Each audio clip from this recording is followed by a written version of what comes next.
एक राज्य का राजा बहुत परेशान एवं दुखी था। उसके चारों ओर शत्रु ही शत्रु थे। अपने इन्हीं दुखों से परेशान होकर वह बुद्ध के पास पहुंचा। बुद्ध ने उसे ध्यान के बारे में बताया।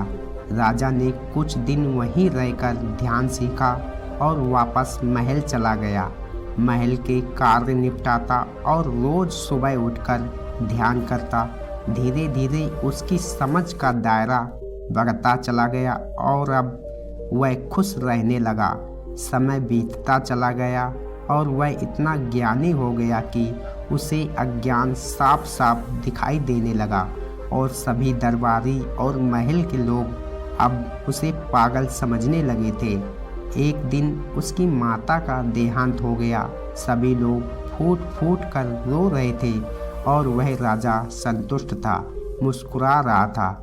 अचानक उसने कहा, हे ईश्वर, धन्यवाद आपका। मेरी माता मेरे साथ इतने दिन रही। मैंने अपनी माता के साथ बहुत अच्छे पल बिताए और बहुत सेवा की। अब वह मेरे पास नहीं है तो उन्हें अपने पास स्थान देना। यह देखकर सभी लोग हैरान थे। वह कह रहे थे कि राजा को अपनी माता को जाने का जरा भी दुख नहीं है, बल्कि वह मुस्कुरा रहा है। आज उसकी पत्नी जो गर्भवती थी, आज उसको बच्चा मरा पैदा हुआ। जब उस राजा को बताया गया कि उसका बच्चा मरा पैदा हुआ है, तब उसने कहा, हे ईश्वर, तेरा बहुत बहुत धन्यवाद कि मेरी पत्नी सही सलामत है। उसे बचाने के लिए तेरा धन्यवाद। यह सुनकर एक व्यक्ति ने राजा से पूछा, महाराज, आपको आपके होने वाले बच्चे के जाने का जरा भी दुख नहीं है? राजा ने कहा, जो आया ही नहीं है इस संसार में, उसका जाने का क्या दुख, बल्कि वह जब गर्भ में था तो उसके होने का एहसास बहुत अच्छा था। वह पल बहुत अच्छे थे। कुछ समय बाद उस राजा के राज्य में एक दूसरे राजा ने आक्रमण कर दिया। सभी चिंतित थे, सभी परेशान थे, पर राजा मुस्कुरा और हंस रहा था। राजा ने कहा, घबराओ मत, आज वह समय आ गया है जिसके लिए हम बने हैं। रक्षा करने के लिए तो हैं। इसमें परेशान होने वाली कौन सी बात है? यह तो खुश होने वाली बात है। हम रक्षा करेंगे, हम लड़ेंगे, हम युद्ध करेंगे। हो सकता है कि हमें पराजय का सामना भी करना पड़े। इसलिए आप सब जो यहाँ मेरा योद्धा है, मैं कहना चाहता हूँ कि आप सब के साथ बिताए गए पल मेरे लिए बहुत खास एवं कीमती थे। आप मेरी ताकत हैं। आपसे ही मैं राजा हूँ। और वह राजा बहुत बहादुरी से लड़ा।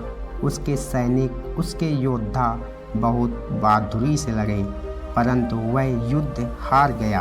राजा को बंदी बना लिया गया और दूसरे राजा के सामने पेश किया गया।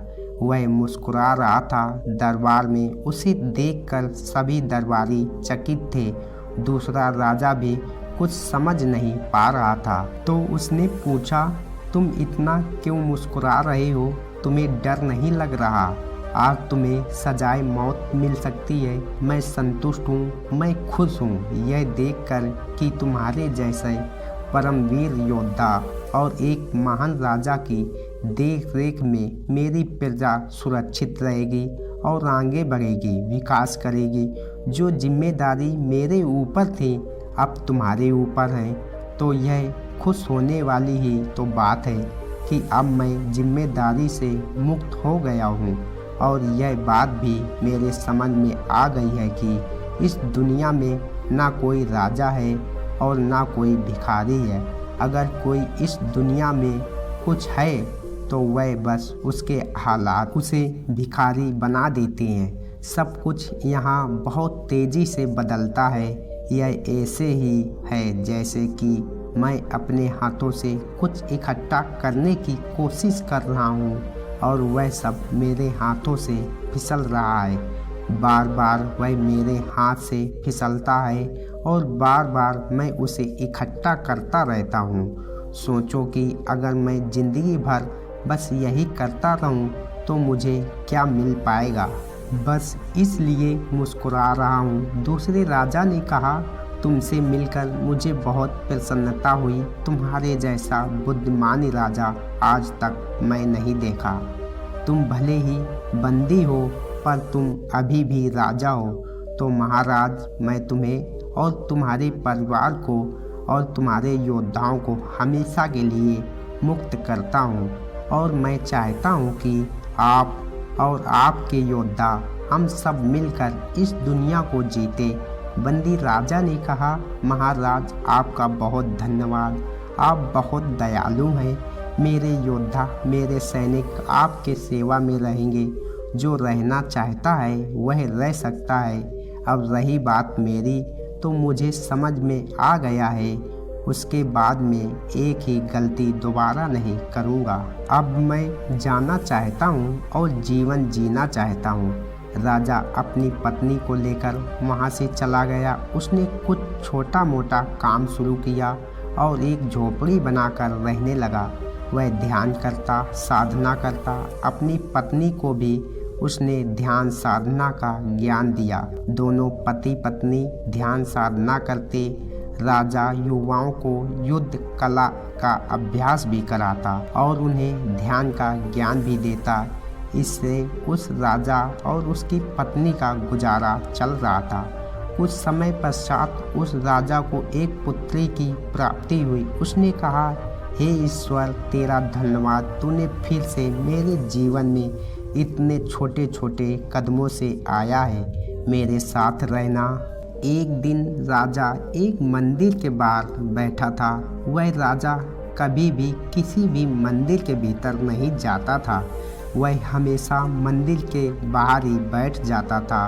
तब उस राजा ने देखा कि कुछ लोग मंदिर में प्रार्थना कर रहे हैं, कुछ धन मांग रहे हैं, कुछ औलाद मांग रहे हैं, कुछ पति और कुछ पत्नी मांग रहे हैं और कुछ याद दिला रहे हैं कि हे प्रभु, मैं तेरे लिए इतना किया, मेरे लिए स्वर्ग में जगह बना कर रखना। यह सुनकर राजा जोर जोर से हंस पड़ा। यह सब सुनकर वह सभी लोग बाहर आ गए। उनमें से एक ने कहा, इतनी जोर जोर से क्यों हंस रहे हो? क्या कोई मजाक चल रहा है जिसे देखकर तुम हंस रहे हो?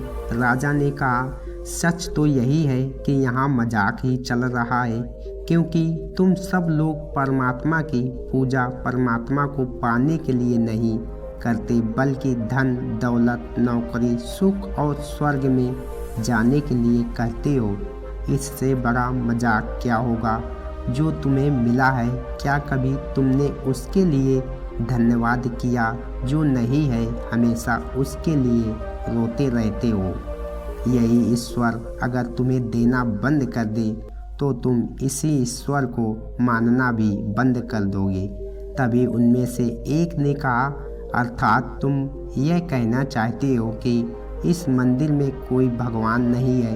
राजा ने कहा, मैं कुछ कहना नहीं चाहता, मैं तुमसे सिर्फ इतना पूछना चाहता हूँ कि वह जगह बता दो जहाँ ईश्वर नहीं है।